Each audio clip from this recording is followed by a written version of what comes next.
Hi friends, welcome to our channel.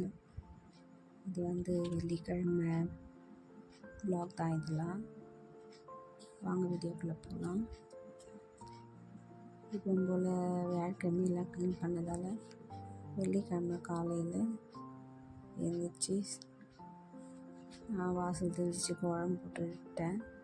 மாக்கோலம் போட்ட பிறகு மழை ஸ்டார்ட் ஆகிடுச்சு. அதுக்கப்புறம் மஞ்சள் குங்குமம் விட்டுட்டு ஃபுல்லாக கிச்சன்லேயும் மஞ்சள் குங்குமம்லாம் விட்டுட்டேன். அதுக்கப்புறம் டோரில் பட்டையும் ரசி, அதுக்கப்புறம் நற்பவி என்ற வாசகம் எழுதியிருக்கேன். இந்த நற்பவி வாசகம் நம்ம எத்தனை முறை சொல்கிறோமோ அத்தனையும் நமக்கு நல்லதே நடக்கும்னு சொல்லுவாங்க.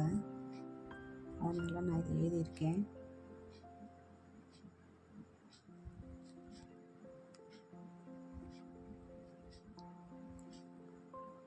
கிச்சன் முடிஞ்சிருச்சு. அடுத்தது பூஜை ரூமுக்கு போயிட்டேன்.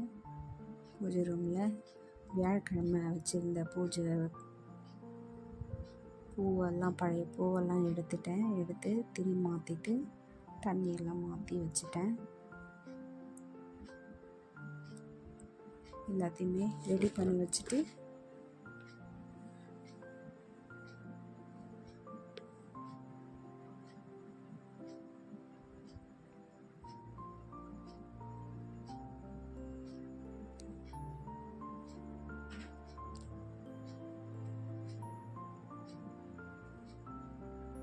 ரொம்ப நாள் கழித்து துளசி இன்னைக்கு கொண்டு வச்சுருந்தேன். வியாழக்கிழமை நேற்று செடியெல்லாம் ரெடி பண்ணியிருந்தேன்ல, அப்போவே துளசியும் ரெடி பண்ணி வச்சுருந்தேன். வெத்தலை செடியெல்லாம் மேலே தான் வச்சுருந்தேன். இன்றைக்கி ஏன்னா கொஞ்சம் வெயில் இருக்கட்டும், உடம்பு சரியில்லாத விளக்கு ஏற்ற முடியலங்க. அதனால் இப்போ நேற்று எடுத்துன்னு வச்சுருந்தேன். வச்சுட்டு அவங்களுக்கு எல்லாம் ரெடி பண்ணி குங்குமச்செல்லாம் விட்டு விளக்கு ஏற்றி வச்சு பிரசாதமும் வச்சு கற்பூர தீபாவளி எல்லாம் காட்டிட்டேன். அங்கேயும் ஒன்றில் வெறும் வாழைப்பழமும் வெத்தலை பாக்கும் வச்சுருந்தேன். கூட கற்காண்டு வச்சுருந்தேன் பிரசாதமாக.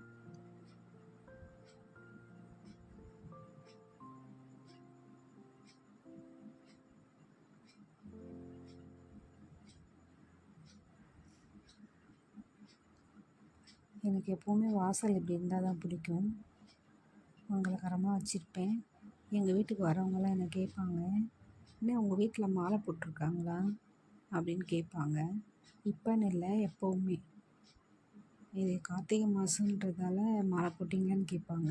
எப்போவுமே எங்கள் வீடு இப்படி இருக்கிறதால வர கஸ்டமர் கூட கேட்பாங்க. பூஜை ரூமுக்கு விளக்கு ஏற்றிட்டேன்.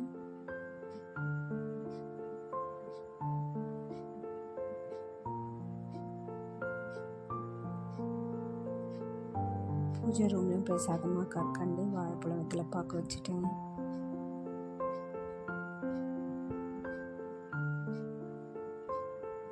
பூஜை ரூம் இப்படி பார்க்கறதுக்கே ரொம்ப சந்தோஷமாக இருந்தது. வீடியோ பாருங்கள், அடுத்த வீடியோவில் பார்க்கலாம். பாய்.